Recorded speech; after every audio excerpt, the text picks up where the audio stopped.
Okay, well that was pretty much Angkor Wat. Survived that. I'm not crazy about heights. And that definitely tested that. I think when you do it,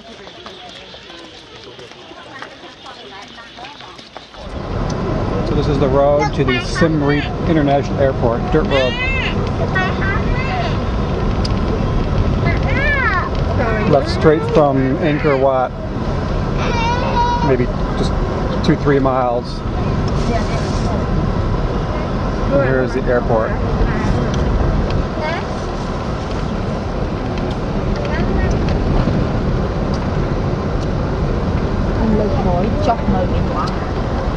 Well, it's getting dark and there's no electricity. Hello. So they're starting to close up shop. Tasty, tasty bugs.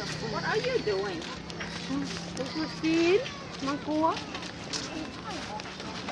More tasty bugs.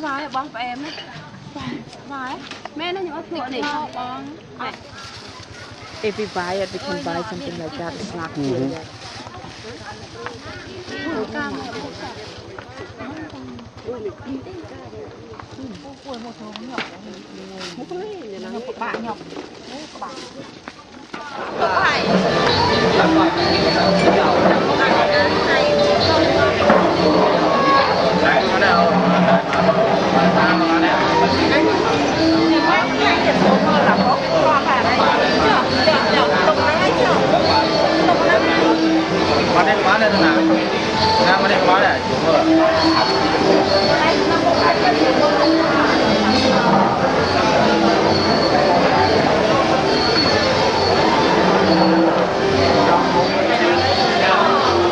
So we're at some crazy Cambodian buffet.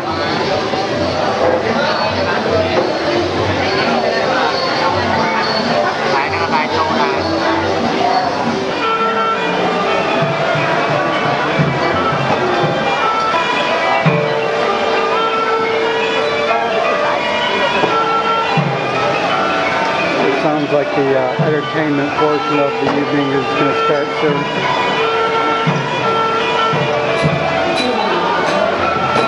The band is getting louder.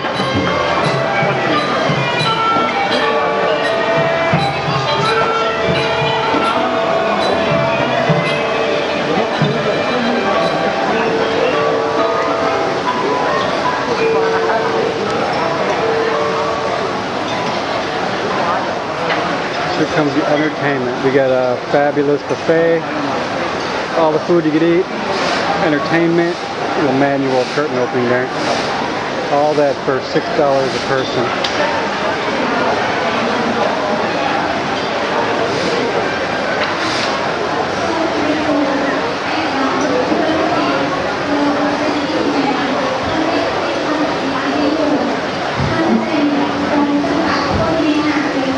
Not sure what she's saying. Probably thanking me for coming.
ហើយវាយកមកសួរម៉ែឲ្យគេដល់ដល់ពេលគេខ្ញុំក៏ចាប់អារម្មណ៍រឿងហ្នឹងដែរដល់ពេលខ្ញុំចុះទៅធ្វើការហ្នឹងផ្ទាល់ជាមួយពួកហ្នឹងទៅបានដឹងថាអូអាហ្នឹងក៏វាយរឿងអញ្ចឹងតា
Well, these people get the dust, huh? Đừng trong tam giải thứ còn lái thứ còn không. Nhưng mà tin mà phải táo. Cái nhà ba nó có bọt lối. Cái bên này nè lúc đây hồi. Thật lối. Cái thành lúc đây hồi. Lúc đây hồi. Bay chạy tầm lên tự sáng chắc rõ. Bay chạy nhà chụp bẹt đi á.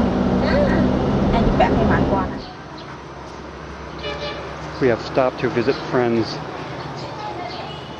in some weird little city.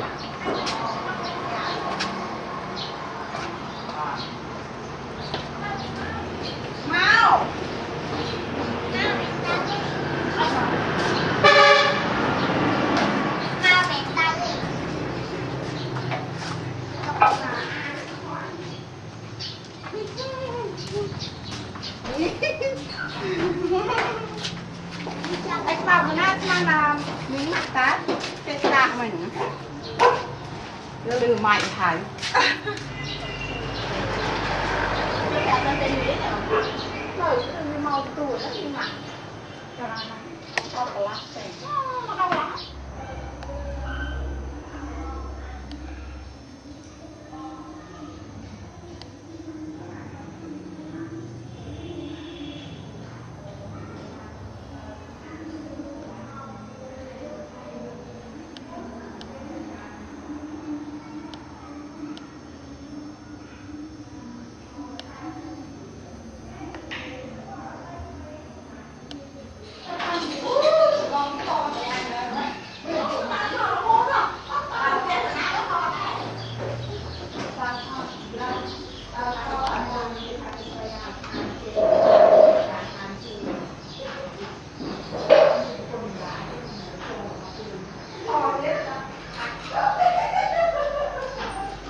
Nhầm ạ. Nhưng mà sấy ấy giấy thì hiệp xua. Sắp sửa bài với chị.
Jim Reap Sewer, everybody.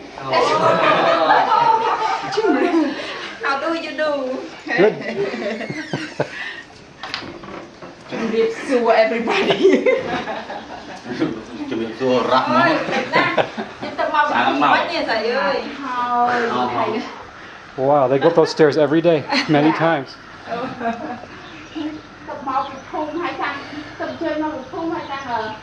Mà đau cặp này nè, khi đau mà tôi khá tiền.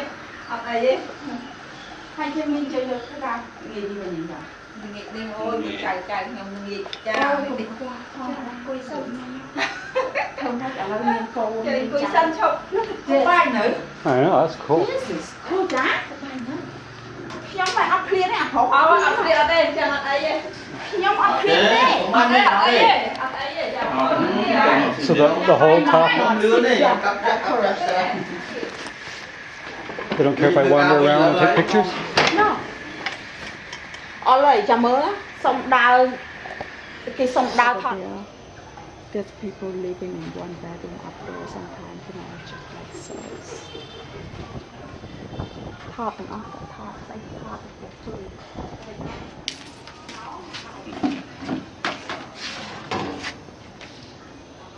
Vậy nó bông quạt. Màn. We're at another friend, another relative of Nari's, visiting. Time, he showed me the place for visit for the Sintok Mountain and for Sambotik also.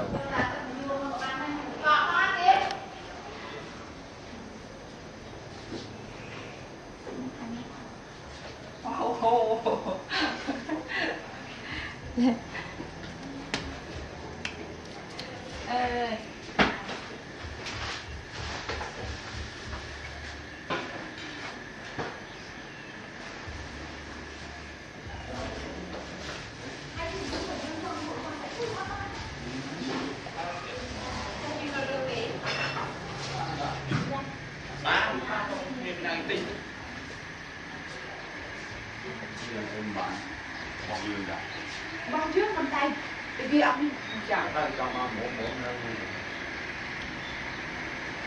Được chứ nét dương lụa thấy dương nơi thở không gọi ra trên mình chăng. Ngày chăng à? Ngày chăng trên tờ với nhảy. Ngày chăng trên tờ với nhảy là cái mùa kê màu.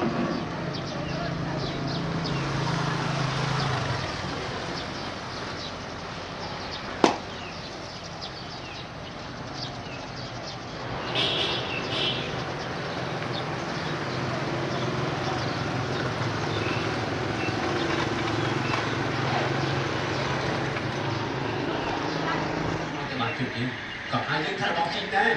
Này đi.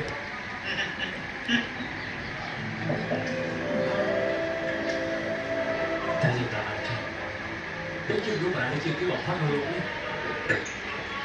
There's the food we'll be having shortly. Mình nhớ. Mình còn gì? Anh mấy anh cho bạn thế. Rất là được cho bạn để bạn sợ lắm bất lạc luôn. Hãy đến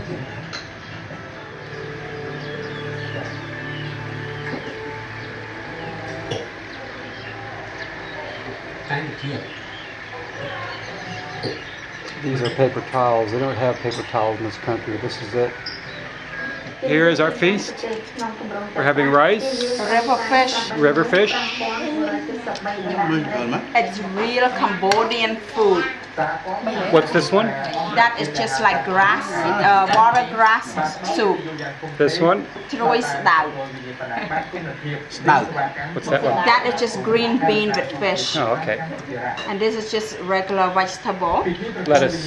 Yeah, so this is our river fish. Mm-hmm. And don't need to take my picture. Oh. Hai ấy hội mãi cho mình cái phim đôi ao người bằng chân cái quạt cái chế ấy computer. Which one's my water? In the UAE, shares carried on with their Which one you water? stock market to outsiders. According to the Ministry of Commerce Industry, investor firms spoil me here. They treat me much better in this country than in the United States. Mình vậy chứ những ông con làm hỏi như vậy cho chắc.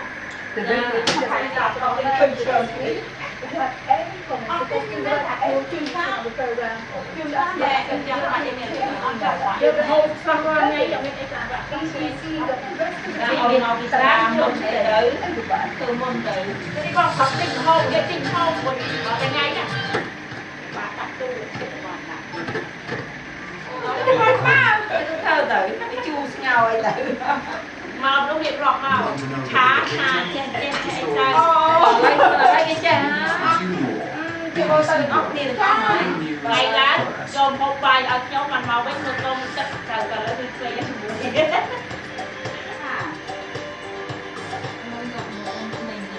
chứ còn trong lộ trận đi trả kìa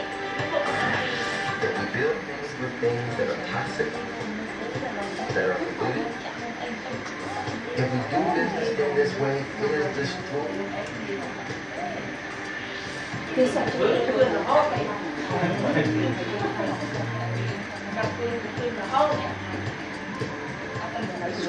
Mình giống cây cà phê cây sông cà phê hỗn dạ ấy thì cũng sẽ nơi mỗi miền Nam ba chuối gần từng chuối thì ra cà phê mình cái cà phê hỗn dạ ai miền Tây những cái cà phê Tây thường miền này đến miền Tây nào biết mà chiều Tây những cái miền Tây chiều á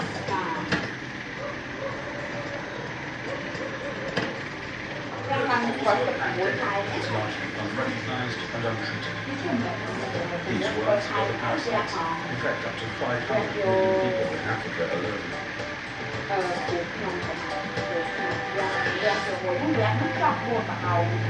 Còn chồng nó đi chi mua nấy từ lọ mặt trang bên hai thật ra về lịch ta tụ chia là có chuyện phe thì bây giờ có một cái dương cho hàng xôi hay gì cái này dương chia tay sự buồn chia rồi dương khỏi lọ tay chia tay dương ăn mà mùi dương ăn luôn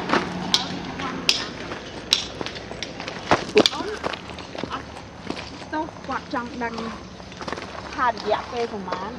You want to take whatever that I asked? Oh yeah, okay. And they bring just like rocks like this.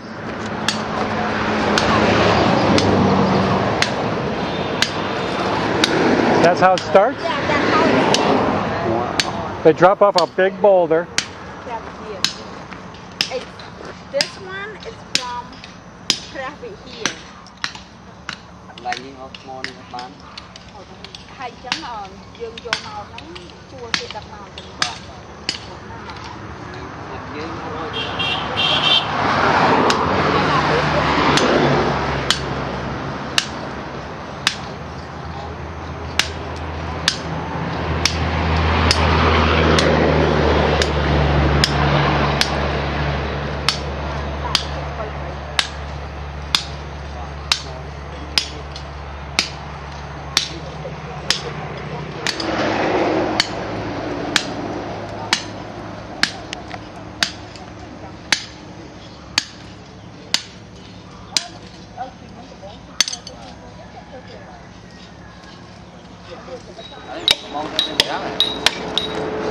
You know,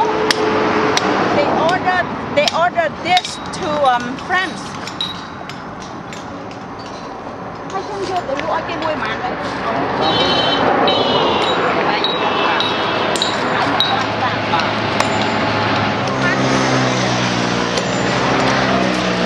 Already been 2 months. And it's not That's bad yet. amazing.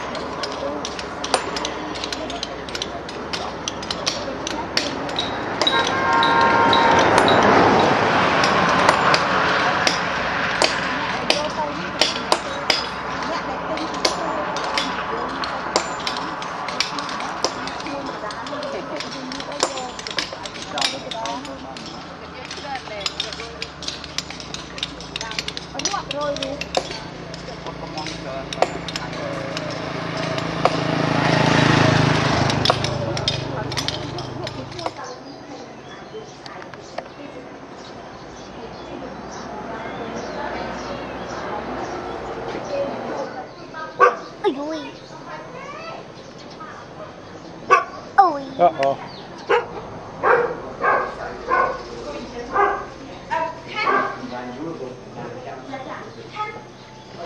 Here we are visiting friends again.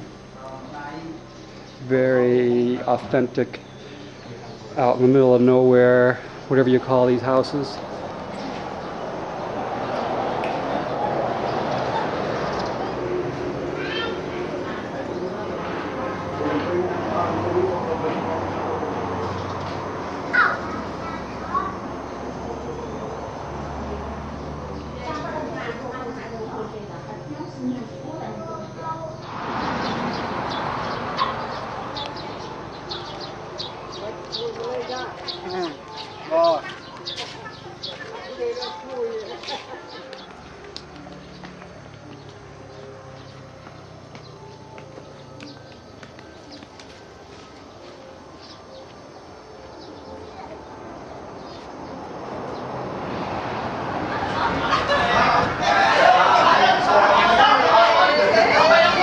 Looks like we got like a sports bar or something here. Watching boxing.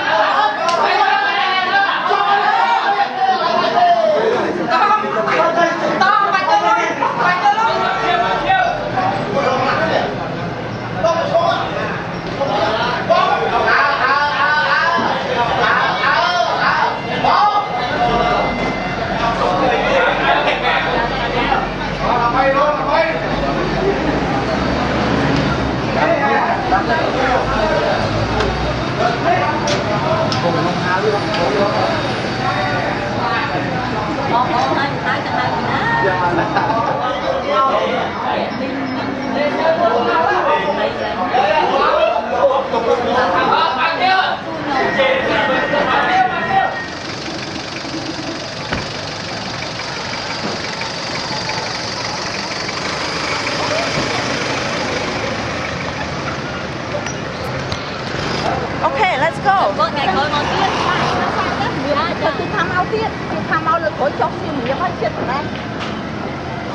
Okay, so we're visiting more of Nari's relatives. This lady is Nari's mom's sister. She's the reason why Nari's dad isn't dead. So another example of karma, as you can tell by her missing her lip and her cancer on her neck. But she kept on telling the authorities where her dad was, so he couldn't escape. But karma got her, or is getting her.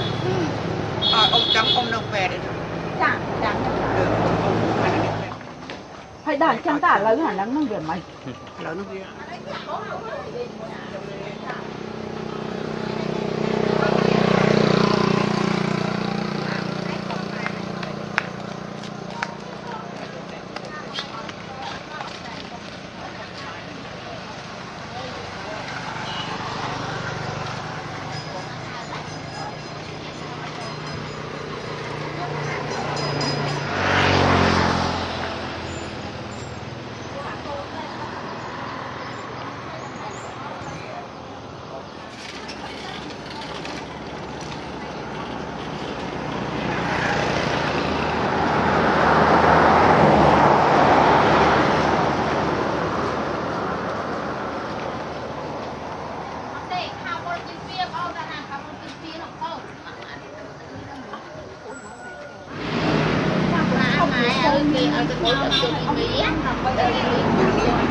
Yeah.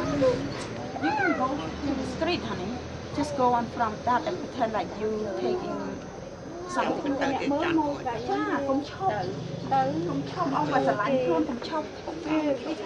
Năm từ ấy ông việc tìm ở từ nó tôi giúp cho được đấy tìm nó mà phải luôn nhỉ năm từ đấy ông từ nó một cái tìm nó cũng bán phải bán cái tiền nó ngon ông chia ngọt anh em mà thè mũi cái sờn đấy là chậu à là cái chậu hay chưa cái tư hả Tưa không kỳ mình tư là nè người ta là người ta toàn là trong thì nó ăn người ta hay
con ngọt bao với gì đây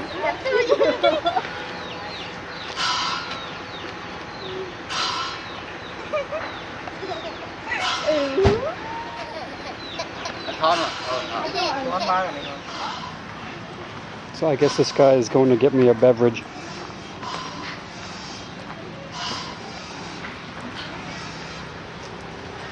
I think I'm thirsty. So he is going to get my beverage. Wow. That's amazing.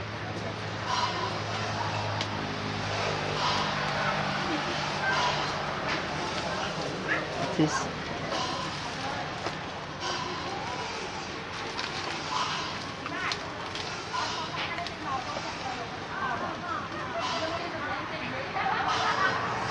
Pull the side first one.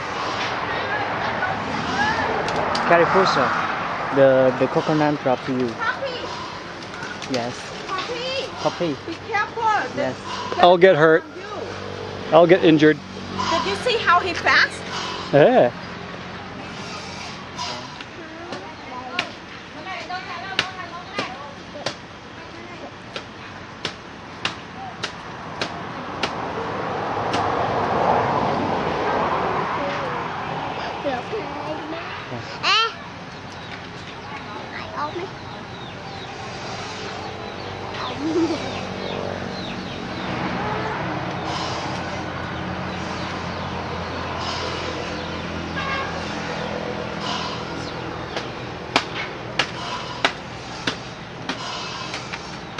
Oh.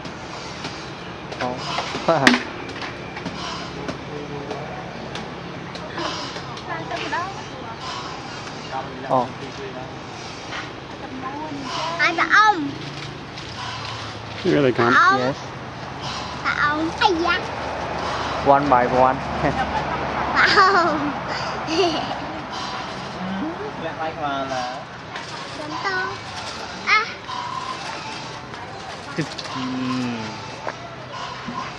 Bà sẽ bạch bà đi. Đó lại. Bà lá. Mà nhá, nụ ba chọc mà biết. Ôi dọc mình. Mày kia ồ á.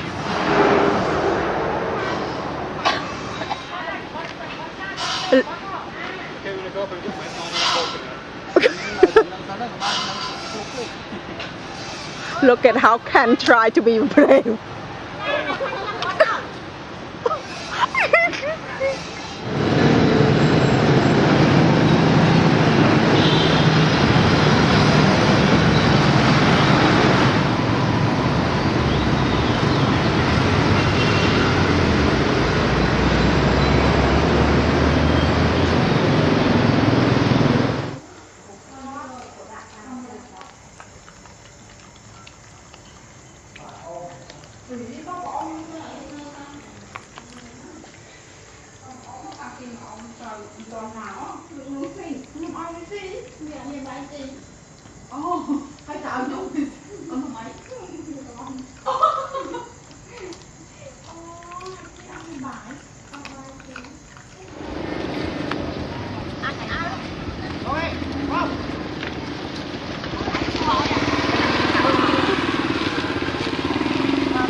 Well, we're trying to get everything to weigh what they allow us to take on the plane, and we're heading back to the airport.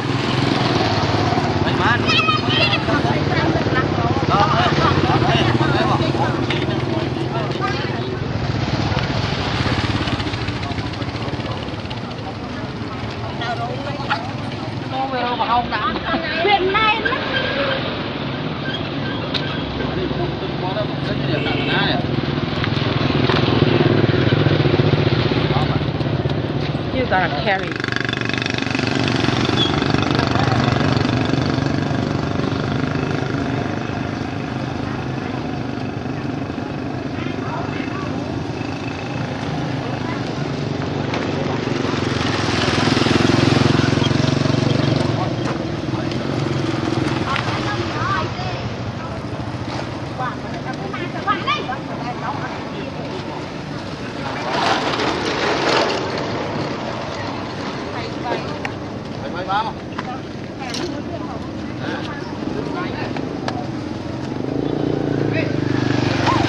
I think we're getting close.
Okay, we're getting near the entrance of the airport.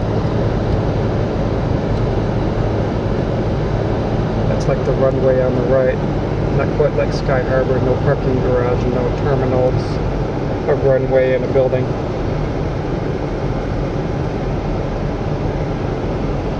I'm not sure what was going on down there.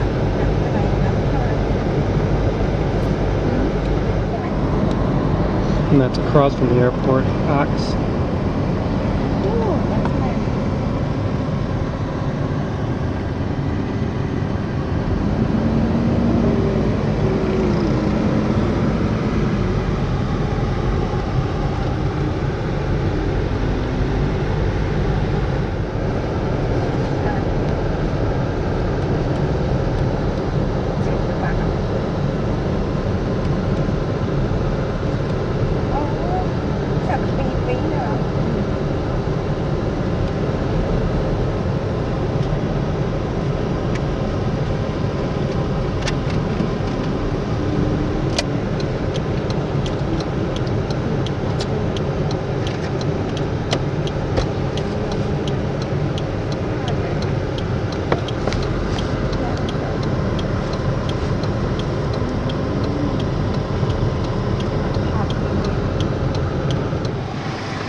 Mm-hmm.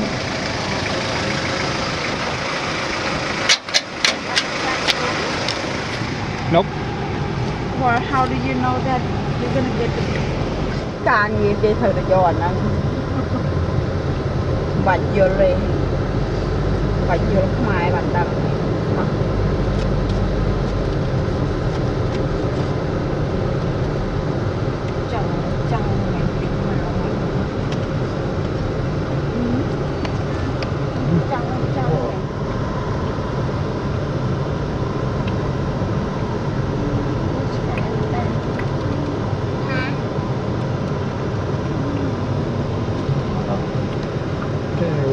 airport.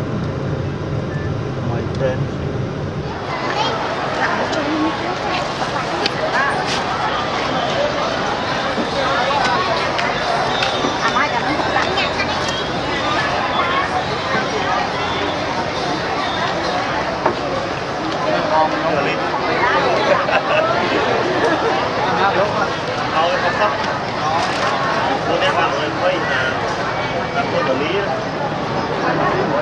Okay, well we're just loading up. Say goodbye to everybody.